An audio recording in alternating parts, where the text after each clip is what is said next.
આપણી સૌની સાથે મંચ ઉપર ઉપસ્થિત માનનીય કેન્દ્રીય મંત્રી શ્રી સી.આર. પાટીલજી, મારા સાથી નાયબ મુખ્યમંત્રી શ્રી હર્ષભાઈ સંઘવી, મારા સાથી મંત્રી શ્રી કનુભાઈ દેસાઈ, સુરત મહાનગરપાલિકાના મેયર શ્રી દક્ષેશભાઈ માવાણી, સાંસદ શ્રી મુકેશભાઈ દલાલ, મારા સાથી ધારાસભ્ય શ્રી વિનોદભાઈ મોરડિયા, શ્રી અરવિંદભાઈ રાણા, શ્રી કાંતિભાઈ બલ્લર, શ્રી કિશોરભાઈ કાનાણી, શ્રી પ્રવીણભાઈ ગોગારી, શ્રી મુકેશભાઈ પટેલ, શ્રી સંગીતાબેન પાટીલ, શ્રી મનુભાઈ પટેલ, સુરત શહેર ભાજપ પ્રમુખ શ્રી પરેશભાઈ પટેલ, સુરત મહાનગરપાલિકાના deputy mayor doctor Narendra Patil, standing chairman Shri Rajanbhai Patel, દંડક શ્રી ધર્મેશ વાણિયાવાલા, શાસક પક્ષના નેતા શ્રીમતી શશીબેન ત્રિપાઠી, સુરત મહાનગરપાલિકાના કમિશનર શ્રી એમ નાગરાજન, કલેક્ટર શ્રી સૌરભ પારગી, આમંત્રિત સર્વે મહાનુભાવો, પ્રેસ મીડિયાના મિત્રો, સૌને મારા નમસ્કાર. સુરત અને સુરતની વાત જ કંઈક ઓર હોય ને, કારણ કે બોમ્બે થી નજીક આવી ગયું છે ને, એટલે કોઈ બી ફેસિલિટી કેવી રીતે રહેણી કરણી, એક વસ્તુમાં બહુ મોટો ચેન્જ કરી દીધો છે. તમે બોમ્બેને પાછળ પાડી દીધું છે.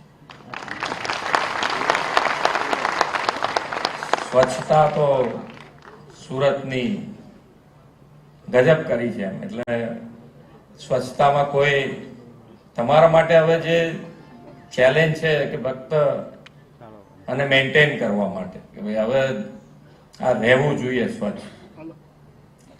આપણે નથી કહેતા કે ભાઈ આપણે ક્યાંય ફરવા બરવા ગયા હોય ને, ગમે તેટલો ધમાલી છોકરો હોય આપણો, એને 5 સ્ટારમાં લઈ જાય તો એને ડિસિપ્લિન આવી જાય કે આરું કંઈક લોચો પડે તો આવી બને એવું લાગે છે. એટલે એવું તમારે દરરોજ રાખવું પડે તો પછી આપણા ત્યાં થોડા ધમાલી તો હોય જ પાછા, એ લોકો વિચારે. આમ માન્ય વડાપ્રધાન શ્રી આખા દેશમાં એક વખત એવી વાત હતી કે ભાઈ આ દેશનું ક્યાં થશે ને કેવી રીતે આ તંત્ર ચાલશે ને ક્યાં, બધાના મોંમાંથી આવા એક શબ્દો નીકળે. પણ આજે એક જ એવું નેતૃત્વ આપણને મળ્યું કે બધા પેરામીટર આપણા બદલી નાખીને આજે દેશને દુનિયામાં ગૌરવ અપાયું. એટલે આ તાકાત છે. આપણે આમાં શું છે, ઘણી વખત આપણે જોઈએ તો ગાર્ડનમાં બેઠા હોઈએ તો ગાર્ડનમાં એક જણ બાજુમાં નાસ્તો કરતો હોય, બીજી બાજુ બીજો કરતો હોય, ત્રીજો કરતો હોય. એમાં જો એક જણ પડીકું મૂકીને જતો રહ્યો ને તો આપણને એમ થાય કે આપણે મૂકીને ચાલીએ. કહેવાનો મતલબ કે આપણે કોઈનું જોઈને ના શીખાય, જે સારું હોય શીખાય તો આપણે આગળ વધી શકીએ. એને ના મૂક્યું તો કઈ નહીં, એનું કદાચ આપણે ના ઉપડે કઈ નહીં, પણ આપણું આપણે મૂકીને જવાનો વિચાર કેવી રીતે લઈ શકાય. અને જો આજે તમે દરેક જણમાં પોતામાં બદલાવ આવ્યો છે. એક ભારત શ્રેષ્ઠ ભારત તરફ આપણે બધા આગળ વધી ગયા છે. કેવી રીતે? તો આજે દરેક જણ તમે જુઓ તો ગાડીમાંથી પિચકારી મારતા, ગાડીમાંથી પડીકી નાખતા, એ બધા 1000 વખત વિચાર કરતા થઈ ગયા છે કે ભાઈ આની અંદરથી હવે જો આજુબાજુ જોશે અને કદાચ ક્યાંક કોઈક નાખશે, અને જો કોઈકે જોઈ લીધું ના, એમ એકબીજાની આંખ મળી ગઈ ને તો એમ લાગે કે હમણાં આઈને આપણને મારી ના દે, એટલો પેલો બી ગુસ્સે થયો હોય. એટલે આ બદલાવ આવી ગયો છે, આપણા બધામાં આવી ગયો છે. પણ છતાંય ક્યાંક ને ક્યાંક બહુ વર્ષોની ટેવ જતા જતા વારે લાગે ને.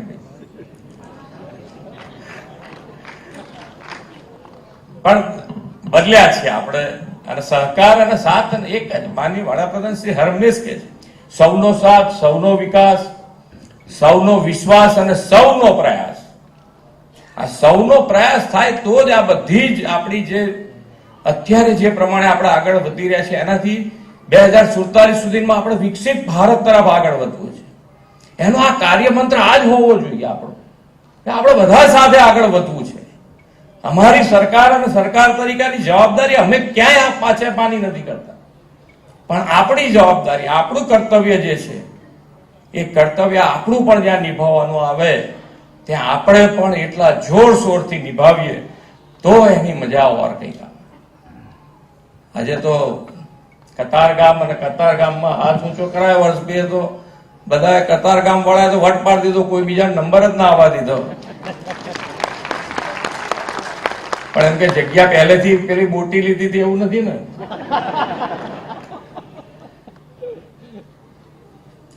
આ વર્ષની શરૂઆત જ 2026ની શરૂઆતનો પ્રથમ મહિનો ને એની અંદર જ આખા ગુજરાતમાં આ વખતે એક જ મહિનામાં 5,000 કરોડ રૂપિયાના લોકાર્પણને ખાતમુહૂર્ત કર્યા છે.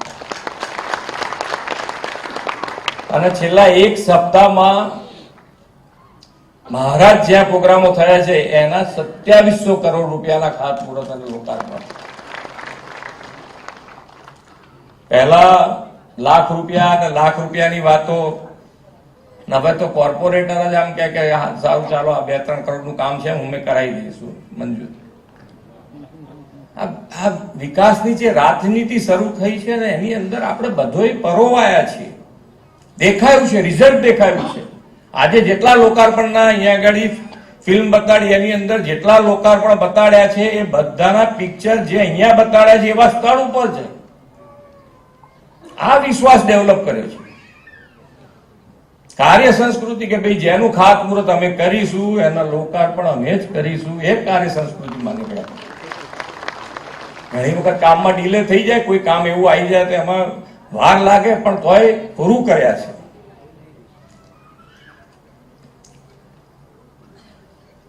આજે એક દિશામાં આગળ વધતા સુરત મહાનગરને રૂપિયા 342 કરોડના વિકાસ કામો આજે અર્પણ થયા છે. વિશ્વ નેતા અને યશસ્વી વડાપ્રધાન શ્રી નરેન્દ્રભાઈ મોદીની વિકાસની રાજનીતિથી ગુજરાત સર્વગ્રાહી વિકાસનું રોલ મોડેલ બન્યું છે. આદરણીય શ્રી મોદી સાહેબે વિકાસના બધા જ આયોજનમાં નાનામાં નાના માનવીના હિતને કેન્દ્રમાં રાખ્યું છે. સુરત મહાનગરના આજે જે કામો મળ્યા છે તે પણ નાના માણસોનું ઇઝ ઓફ લિવિંગ વધારવાના કામો છે. આદરણીય વડાપ્રધાન શ્રી મોદી સાહેબના દિશા દર્શનમાં રાજ્યના નગરોમાં જે ઇન્ક્લુઝિવ અને સસ્ટેનેબલ ડેવલપમેન્ટ થયું તેના કારણે શહેરીકરણ પણ વધ્યું છે. એમાં પણ સુરત તો દેશમાં સૌથી ઝડપથી વિકસી રહેલું શહેર તરીકે ખ્યાતિ પામ્યું છે. ઔદ્યોગિક વિકાસને કારણે દેશના મોટા ભાગના રાજ્યોના લોકો અહીં રોજીરોટી ધંધા રોજગાર માટે આવીને વસ્યા છે અને એટલે જ સુરત એ મિની ભારત તરીકે ઓળખાય છે. આપણે ભવિષ્યમાં ઊભી થનારી જરૂરિયાતોને ધ્યાને રાખીને સુરતની આ વિકાસની ગતિને હજુ વધુ તેજ બનાવવા વિકાસના આયોજનો કર્યા છે. દેશનું ડાયમંડ અને ટેક્સટાઇલ કેપિટલ સુરત સ્વચ્છતા અને ગ્રીન મોબિલિટી પણ મોખરે છે. વડાપ્રધાન શ્રી મોદી સાહેબ કહે છે કે ભવિષ્યની અર્થવ્યવસ્થાનું નિર્માણ કરવું હશે તો વેપાર ઉદ્યોગની સાથે સસ્ટેનેબિલિટી અને ગ્રીન ગ્રોથને પણ પ્રાધાન્ય આપવું જ પડશે. સુરત મહાનગરના તો ખાસ અભિનંદન આપવા છે કે સુરતની બહાર બનાસકાંઠામાં 10 મેગાવોટ ક્ષમતાનો કોર્પોરેશન સંચાલિત ground mounted green solar power plant આજથી શરૂ થઈ રહ્યો છે. કેચ ધ રેન અભિયાન અંતર્ગત રેઇન વોટર હાર્વેસ્ટિંગ ક્ષેત્રે સુરત સહિત સમગ્ર દેશમાં ખૂબ ઉમદા કાર્ય થઈ રહ્યું છે. આ પણ પાણી અને પાણીની આપણે બધાને સુરતમાં હમણાં કીધું કે ભાઈ 50 વર્ષ પાણી ખૂટે નહીં એવું આયોજન થઈ ગયું છે. એટલે એ તો આપણા પાટીલજી છે ને પેલું મોસાળમાં આપણી કહેવત છે ને, એટલે પછી આપણે સુરત નહીં પણ આપ ગુજરાતના છો એટલે આખા ગુજરાતમાં એવું કરી દેજો. હા, એટલે ગુજરાતમાં સારું કામ થઈ રહ્યું છે. પણ આ કેચ ધ રેઇન એ આખા માન્ય વડાપ્રધાનશ્રીનું જે વિઝન છે, વિઝન આપણે વિઝનરી લીડરશિપ એટલા માટે જ કહીએ છીએ કે આજે તો છે આપણી પાસે બધું, પણ આવતીકાલનું પણ આજથી વિચારીને આગળ વધવાનું જે કાર્ય છે એ માનનીય વડાપ્રધાન શ્રી આ કેચ ધ રેન અંતર્ગત આખા દેશમાં આ મુહિમ ઉપાડી છે ને એનું કાર્ય ફૂલ જોશથી આપણા મંત્રી શ્રી પાટીલજી કામ કરી રહ્યા છે આખા દેશમાં. એ અંતર્ગત વરસાદ અને વરસાદનું પાણી અત્યારે આપણી પાસે પાણીની વ્યવસ્થા છે, ફૂલ વાપરીએ છીએ, એનોય વાંધો નથી, પણ બગાડ ન થાય એનું પણ એટલું ધ્યાન રાખવાનું છે. સાથે સાથે વરસાદ પડે, વરસાદનું પાણી જેટલો સંગ્રહ થાય એટલો સંગ્રહ કરીએ, અને સંગ્રહ ન થાય તો જમીનમાં કેવી રીતે ઉતરે એના માટેનો પ્રયત્ન કરવા માટે આ મુહિમ ઉપાડી છે. અને દરેક ધારાસભ્યને એની અંદર ગુજરાત સરકારે દરેક ધારાસભ્યને 50 લાખ રૂપિયા આના માટે સ્પેશિયલ ફાળવ્યા છે, કેચ ધ રેન અંતર્ગત. એટલે તમારે તમારા વિસ્તારમાં ક્યાંય પણ પાણી ભરાય તો આગળ ચીજાનું પૂન લેવાનું છે, તમારા ધારાસભ્યને કહેવાનું છે કે અહીંયા પાણી ભરાય છે, તો એની અંદર એ પાણી જમીનમાં કેવી રીતે ઉતરે એના માટેનો પણ આપણે પ્રયત્ન કરવો જોઈએ. જળ સંરક્ષણ ઉપરાંત એર પોલ્યુશન કંટ્રોલમાં પણ સુરત ત્રીજા સ્થાને છે. સુરતે પ્રદૂષણ મુક્ત પરિવહન સુવિધાને પ્રોત્સાહન કરવા અને ઈ મોબિલિટીની દિશામાં અગ્રેસર રહેવાની પહેલ કરી છે. રીડેવલપમેન્ટ ઓફ પબ્લિક હાઉસિંગના વિઝનને સાકાર કરતા ગોટાલાવાડી ટેનામેન્ટના 1304 આવાસોનું પીપીપી ધોરણે રીડેવલપમેન્ટના કામોનું આજે લોકાર્પણ અને ડ્રો પણ થયો છે. આ ટેનામેન્ટના રીડેવલપમેન્ટથી હજારો લોકોની સુરક્ષિત, આરામદાયક અને આધુનિક ઘર પણ મળશે. પાણી પુરવઠા, હેલ્થ એન્ડ વેલનેસ માટેના કામો પણ આજથી પ્રારંભ થયો છે. તેનો સુરતવાસીઓને ભવિષ્યમાં લાભ મળશે અને સુખાકારીમાં પણ વધારો થશે. શ્રી મોદી સાહેબના નેતૃત્વમાં ગુજરાત બેસ્ટ ફાઇનાન્શિયલ મેનેજમેન્ટથી વિકાસના કામો માટે પૈસાની ક્યારેય કમી રહી નથી. તેમણે સુદૃઢ નાણાં વ્યવસ્થાપન સાથે આયોજનબદ્ધ શહેરી વિકાસનો વિચાર રાજ્યના નગર મહાનગરોને આપેલો છે. આદરણીય શ્રી મોદી સાહેબે 2005માં શહેરી વિકાસ વર્ષની હોલિસ્ટિક અર્બન ડેવલપમેન્ટનો પાયો નાખ્યો અને આ શહેરી વિકાસ વર્ષની 2 દાયકાની સફળતાના પગલે આપણે પણ 2025માં આ વર્ષને શહેરી વર્ષ તરીકે ઉજવ્યું અને બેસ્ટ ઇન્ફ્રાસ્ટ્રક્ચરનું નિર્માણ કર્યું છે. 2005માં શહેરી વિકાસનું બજેટ 585 કરોડ રૂપિયા હતું, આજે વધીને 30,000 કરોડ રૂપિયા થયું છે. સુરત જેવા શહેરોનો તો આર્થિક ગતિવિધિના કેન્દ્રો છે. આર્થિક વિકાસના કેન્દ્રો 2047 સુધીમાં કેવા હશે તેનું અત્યારથી જ આયોજન કરીને સુરત અને તેની આસપાસના વિસ્તારોને ગ્રોથ હબ તરીકે વિકસાવવાનો આપણો પ્લાન બનાવ્યો છે.